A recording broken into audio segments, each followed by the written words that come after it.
quand il arrive en haut de la montagne, le rocher tombe et il faut le lendemain et les jours d'après, les jours suivants, le remonter. Et j'ai trouvé que cette espèce de symbolique, de métaphore, de ce que recèle ce rocher, c'est vraiment l'image de nos vies.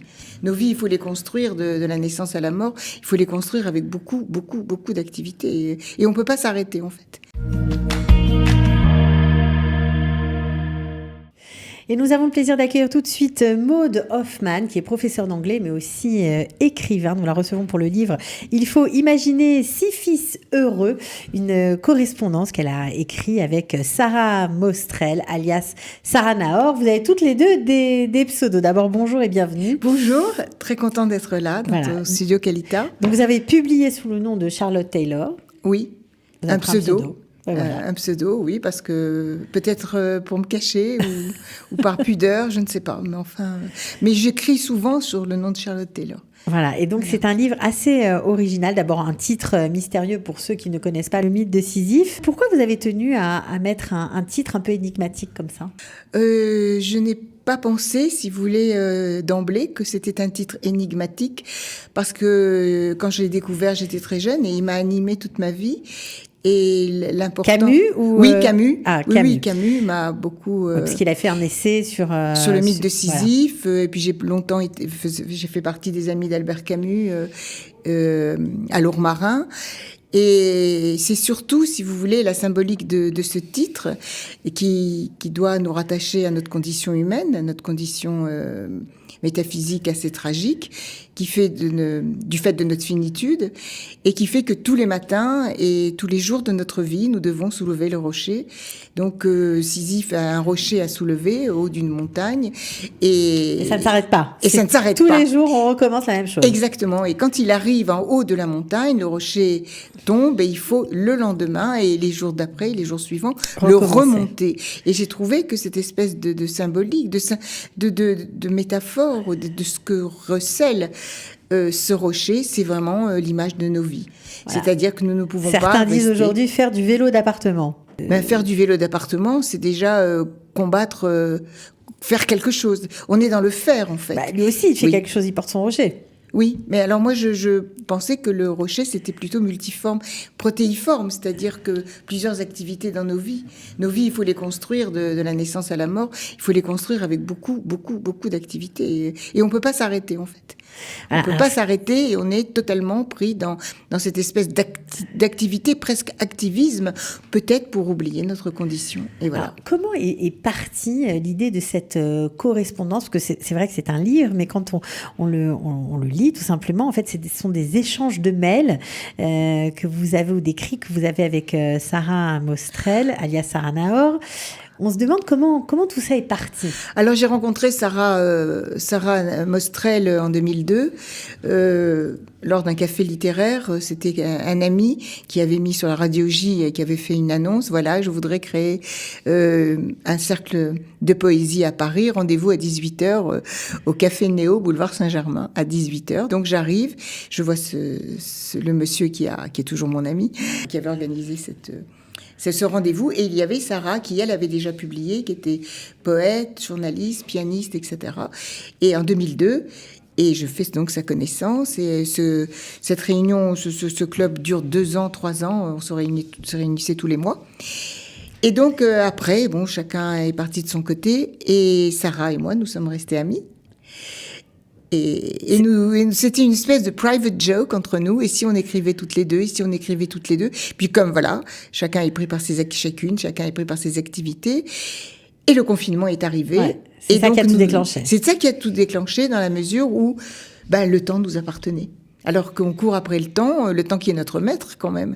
Et tout d'un coup, il était là, offert, comme ça, avec générosité. Et donc, je lui ai téléphoné, je lui ai dit, et alors, si cette espèce de mantra qui est entre nous est d'antienne, alors on le fait pas? Elle m'a dit, je pense que c'est le moment. Alors, ce qui est intéressant, c'est que vous venez un peu de deux univers différents et que vous échangez des points de vue sur la vie, quoi, tout simplement. Oui, alors elle est scientifique, elle a fait le Ternion, elle est ingénieure au Ternion, elle est donc scientifique, et puis elle a beaucoup écrit, elle a écrit déjà une vingtaine de livres, elle a beaucoup de poésie, elle a aussi beaucoup de photographie et artiste peintre. On vient d'univers totalement différents, mais ce qui nous a liés, d'abord, c'est notre extrême sensibilité, notre rapport à l'amour et nos rapports à nos origines. En tant elle est née à Paris, moi je suis née en Tunisie, et il y a ce rapport comme ça qui je pense qu'il s'est fait. C'est notre rapport au monde qui est assez similaire, nos errances, nos exils, nos difficultés d'être qui nous ont réunis.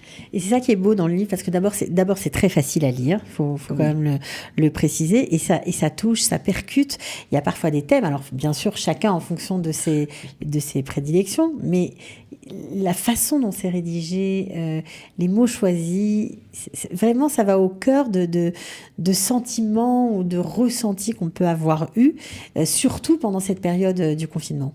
Oui, il y a eu la peur quand même qui nous a énormément saisis, et l'éloignement. Moi, l'éloignement familial m'a énormément... a été vraiment une espèce de limite comme ça, et je me disais, bon, je vais le transfigurer par l'écriture, ma famille me manque, mais je vais écrire. Oui, on s'est retrouvés beaucoup de fois, ce qui est assez exceptionnel, on n'a pas vraiment de points de divergence. Alors, vous parlez aussi des personnages que vous aimez, vous parlez de Finkielkraut, vous parlez de la vérité, vous parlez vraiment de thèmes importants, et de l'amour, beaucoup de l'amour aussi. Beaucoup de l'amour, oui, beaucoup de l'amour. C'est un rapport à l'amour que nous avons en commun, qui est quand même assez compliqué. Mais comme je vous le disais au début, pour le pseudo, c'est difficile quand même de tout raconter, de tout dire et de tout révéler. Pourquoi est-ce difficile? Pourquoi est-ce que l'amour me tient plus à cœur qu'autre chose? Et la littérature. Enfin, en ce qui me concerne, Sarah, c'est protéiforme, elle aime l'art. Moi, c'est la littérature que je place en numéro 1. Elle est plutôt... la musique, la poésie, la photographie, la peinture et l'écriture, évidemment. Ouais, bien sûr. Bon, alors il y a beaucoup de thèmes, et ce qui est agréable, en tout cas quand on sort de la lecture, c'est que on se sent un peu revigoré. Voilà. Ah, c'est gentil ça. Et non pas un tout petit peu nostalgique, revigoré. Oui, revigoré. Ça donne de l'espoir quand même. C'est sympathique. C'est sympathique. Ça donne de l'espoir. Ça me fait très plaisir. Ah tant mieux, parce que c'est vrai que on a passé un petit moment avec vous à vous lire, et puis on réfléchit avec vous aussi. C'est très intéressant. Ah oui, ça c'est un point de vue, vous voyez, une approche qui est nouvelle, et je vous en remercie, parce que on m'a dit autre chose, mais pas cette espèce de vigueur, et d'être là présent, finalement, présent au monde, présent à la vie. Alors, ce qui est formidable, c'est que cet ouvrage vous a ouvert aussi des opportunités. Vous avez entamé l'écriture d'un livre commandé par votre éditeur. Parce que comme aux éditions Le Lys Bleu. Comme tout un chacun, nous avons écrit tout à fait anonymement et naïvement. Nous avons envoyé notre manuscrit à beaucoup de maisons d'édition. Donc Le Lys Bleu nous a acceptés. Ensuite, je rends hommage au docteur Aldo Naori, qui a eu l'extrême gentillesse de nous faire la préface, parce qu'il avait trouvé cette correspondance chaleureuse et intimiste. Et évidemment, nous avons eu, comme vous pouvez vous en imaginer, beaucoup de lettres de refus, dont une maison d'édition belge qui, le monsieur, semblait désolé de vous dire non. De nous. Alors là, écoutez, c'était inédit, c'était complètement sympathique. Écoutez, on est désolé, mais même au téléphone, vous voyez, c'est au téléphone qu'il a pris le téléphone, il nous a parlé, il m'a dit... Écoutez, on a un comité de lecture, il faut un comité de lecture, il faut 4 avis, il y en avait 2 pour, 2 contre, l'unanimité prévaut. Mais à travers votre écriture, je voudrais vous proposer un livre sur Mark Twain et la moralité en 2 mots, la moralité de Mark Twain, et non pas en un seul mot. Mais je lui dis non, mais écoutez, c'est les cadeaux, quoi, le cadeau. Mais oui, le cadeau de la vie. D'abord, je l'ai remercié chaleureusement d'avoir téléphoné, etc. J'ai dit, écoutez, je suis désolée, mais je suis professeur d'anglais, certes, mais Mark Twain, c'est des souvenirs d'enfance. Tom Sawyer ou Huckleberry Finn quand on a 14-15 ans, mais je ne suis pas spécialiste de 15 ans. Et il me dit, je vous lance un défi, je vous fais confiance. C'est incroyable. C'est incroyable, donc je m'y suis mise. Bon, en même temps, il vous a lu, quoi, donc on voit très bien. Enfin, vous vous rendez compte, mais je ne sais pas. Et le problème, c'est que moi, j'ai remis le manuscrit le 31 mars, et j'attends, j'espère, d'ici le mois de février. Et Sarah, l'éditeur, lui a proposé aussi un livre sur les femmes inspirantes qui ont inspiré... Peut-être qu'il a trouvé en Sarah quelque chose dans son écriture qui a fait bien sûr. Il lui a proposé donc ce thème-là. C'est des correspondances. Voilà, il faut imaginer Sisyphe heureux. Donc des correspondances entre vous et votre co-auteur qui sont assez touchantes, parce qu'il y a aussi des soirs où on n'a pas le moral et puis on s'écrit, on se le dit, on parle de la maladie, de la pandémie, de beaucoup de thèmes auxquels on n'aurait pas pensé avant. Une histoire radiophonique qui m'a totalement bouleversée. Donc on va pas raconter tout ce qui se passe dans le livre. En tout cas, j'espère qu'on vous aura donné envie de vous y plonger. Vous pouvez le trouver bien sûr sur Amazon, tout simplement. Voilà, c'est le plus simple quand on habite ici. Merci en tout cas d'avoir été avec nous. Je souhaite longue vie à ce livre, en espérant que vous irez encore très loin avec lui. C'est moi qui vous remercie d'avoir été invitée.